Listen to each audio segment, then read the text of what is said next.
I literally jumped out of my chair and inexplicably shushed my significant other for like, "No, stop talking, stop talking, stop talking. I was I've been waiting so patiently for this teaser to drop. And I think it was about maybe not even a week ago, we got the Vanity Fair pictures that were released for the Rings of Power. And I was obviously that just made it 10 times worse for me as far as like my expectations and my level of anxiety about like, what are we going to get? What are we going to get? Uh, I just want to start. I'm going to kick this off in a different way because as I was doing my nerd dive on what we got, what we saw, who's who and who's what, obviously some of these numbers are starting to fly at me as far as costs on what things cost for this. And to say that I was flabbergasted, I think is putting it mildly. We start off with the original trilogy that was made in the early 2000s with Peter Jackson, probably one of the most modern day important franchises, in my opinion, that's ever been made, simply because of the fact that what it's set up as far as how movies are made and the faith of a studio in New Line Cinema to take a gamble essentially on a pretty untested big movie director like Peter Jackson and spend $281 million on a trilogy, all to be shot at the same time. We're not talking about one movie that does well and then we make sequels and we make them in conjunction and say that it's the same thing. It's not the same thing. Mhm. That was I don't know that we'll ever see something like that again, quite honestly. It was a humongous undertaking. And for the time, $281 million was a big deal. And to go Yeah. all in and make Tolkien's whole trilogy. To make them all, because Yeah. Peter Jackson genuinely was at one point narrowing it down to hopefully get it all made into one movie. Oh my And then God. he was trying to get two. And then New Line Cinema, to their absolute credit, went, aren't there 3 books? There should be 3 movies. That was huge. That's a huge, huge deal. And the reason why I'm bringing this up is because they spent $281 million on that. Mhm. And those movies are tremendous. Now, 2017 rolls around and Amazon buys the rights to Lord of the Rings for $250 million, Yeah. borderline the same price Yeah. of what it costs to make all 3 of those movies.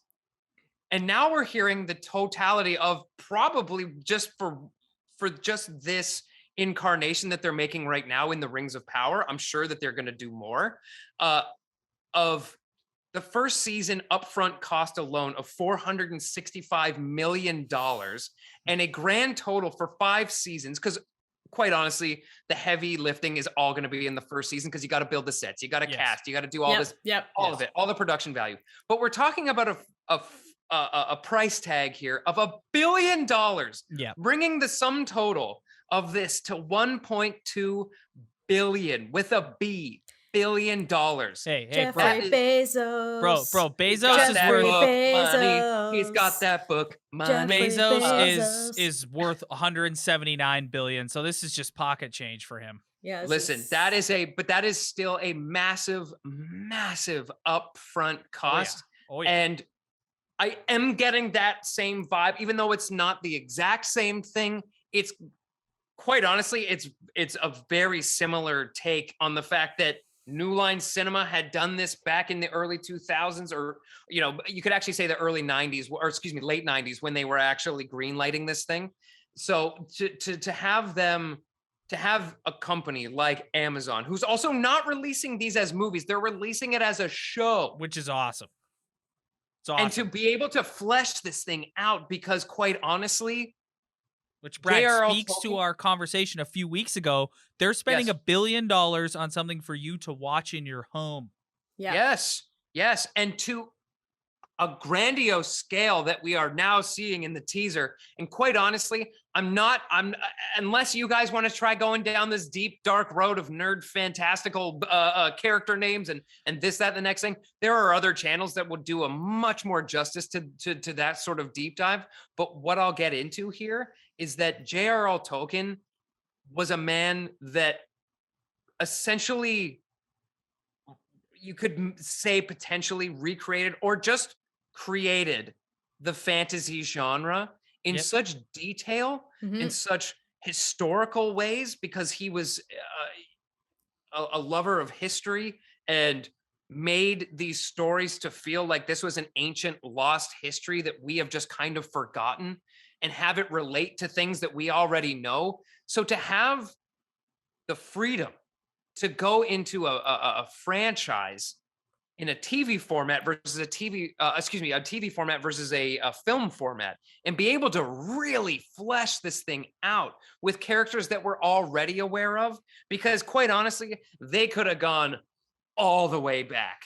We're talking all the way back with the first age of the elves and the first age of the humans, man, if you want. But they could have done that. Dude, I read the Instead, premise today. I think it looks awesome. Like, as someone it who looks, loved the original movies, like the line that I lifted and put in my notes here is the yeah, show will chronicle the forging of the rings, the rise of Sauron, which I'm stoked for, the fall yes, of Numenor, and the yes. alliance between elves and men. Yes, and to for me, because I think a big question mark for me was, okay, well, who's this really going to be centered around? Like, who's going to be like the? Well, it's Saruman. Well, not Give me Sauron. Saruman.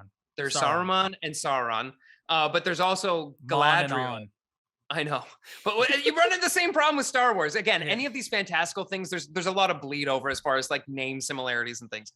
But Galadriel seems to be previously played by Kate Blanchett in Yeah, the original the trilogy. center of this.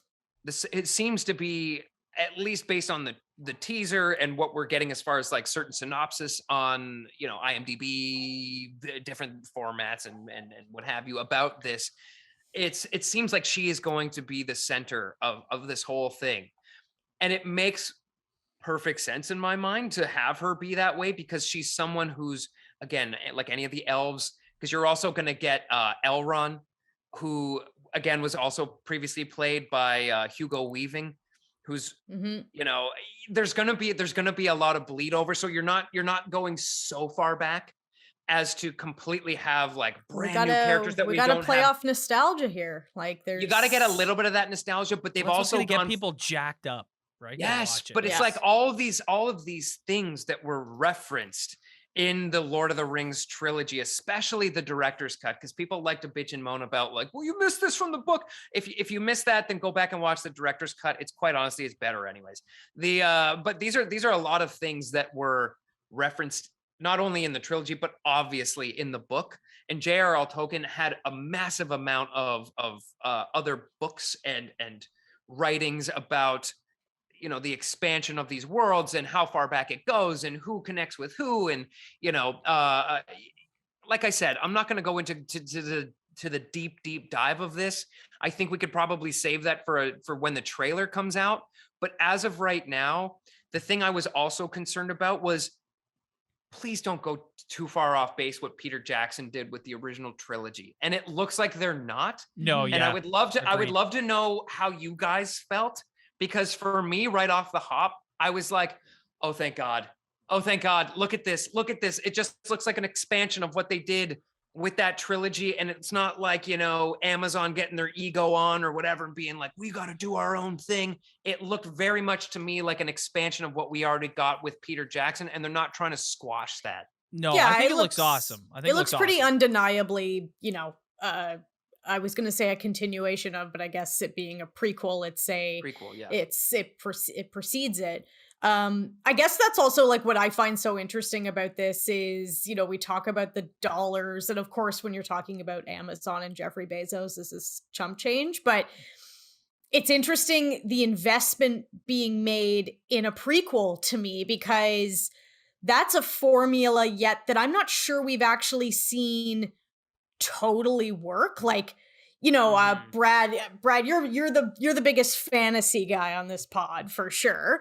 And we had the Harry Potter series, and then we tried Yes. to do a prequel with Fantastic Beasts, which hasn't been a failure, but by no means is Has it reached meeting reading the heights of the original. And so that's what Right. I find, that's what I'm going to find so interesting as this actually comes to life, is like, was this $1 billion investment is it gonna actually reach that level of hype and excitement and Return. cultural like impact that original trilogy had, Hmm. or is it even meant to? Maybe not, but it's interesting to me. Oh, I think you spend $1 billion, Kelly. I think it's meant to. Yeah, okay, fair enough. I was just thinking that. I was like, I'm pretty I sure they want that money back at some point. 2 points for me. 3 points for me, actually. Brad, I love the Mhm. point of that you made about Tolkien sort of creating the fantasy genre. I think that's true.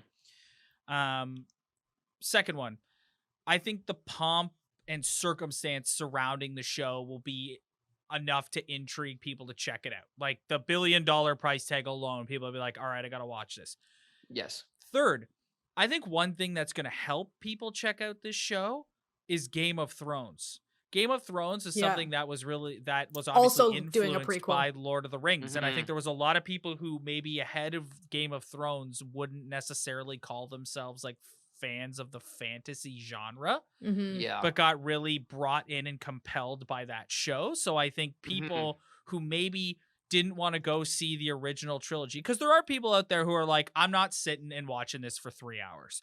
And you could make the argument like, well, you'll sit and watch 3 episodes, but I do think mentally people in their mind, it's easier to It's a little easier to watch an digest. hour, take 5 minutes, watch an hour, take 5 minutes. Like, so I think people might check this out Mhm. based on like fans who were brought into the genre by Game of Thrones, and the fact that it's a TV show might compel people to check this out.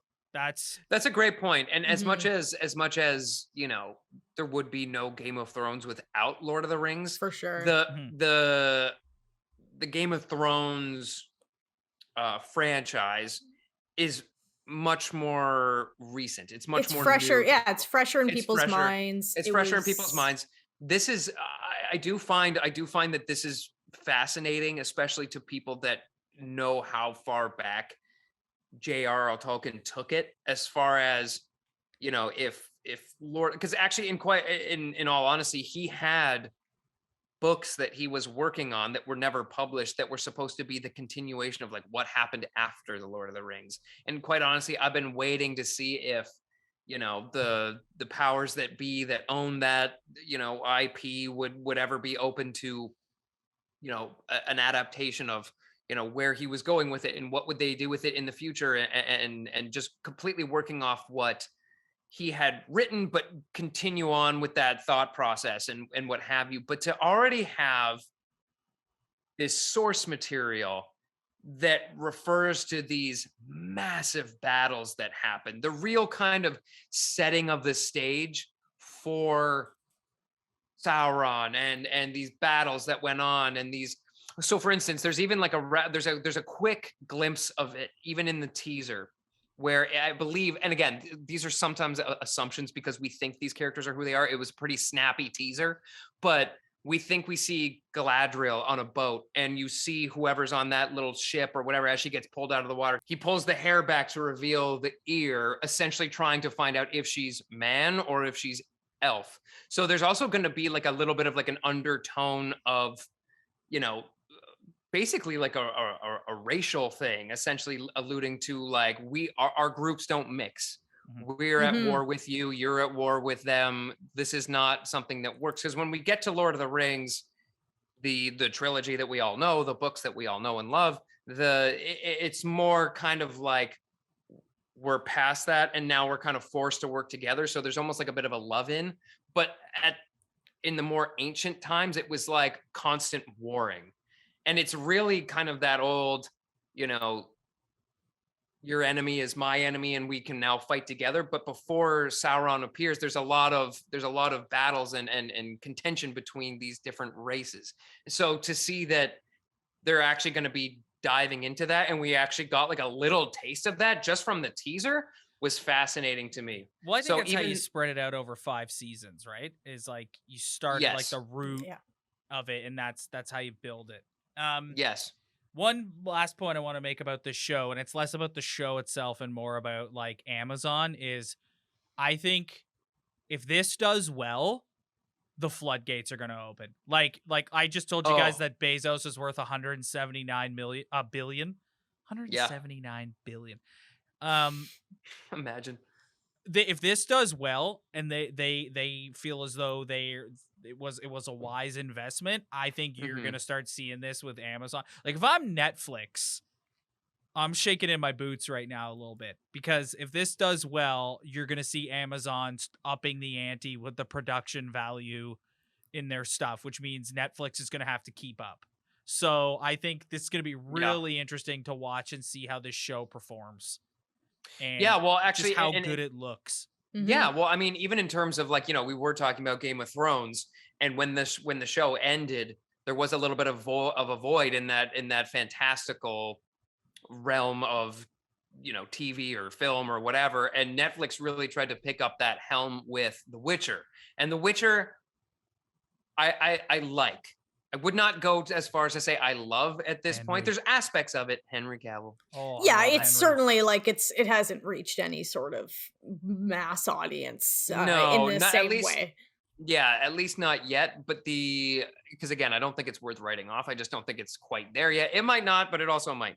But I think the real takeaway here is you have a franchise that already has like a massive fan base, and a trilogy that is widely considered, like I had already said, to be one of the finest moments in filmmaking you're ever going to get.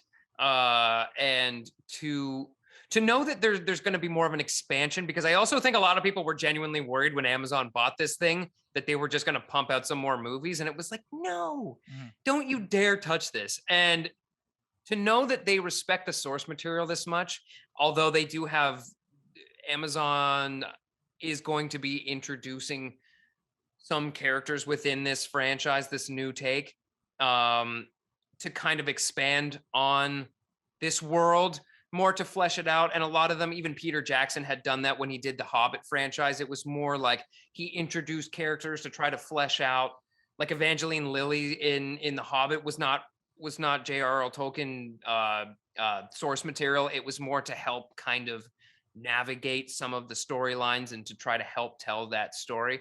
I think that that's really what Amazon is doing, which also makes me think they appreciate on a really high level the source material, and to know that that's going to not only reach the new fans and the new people that are going to just be kind of caught up in this energy of like most expensive show ever made, but also honoring the fans that really do care about that and don't want it just skipped over and like have flashy CG, which obviously is cool.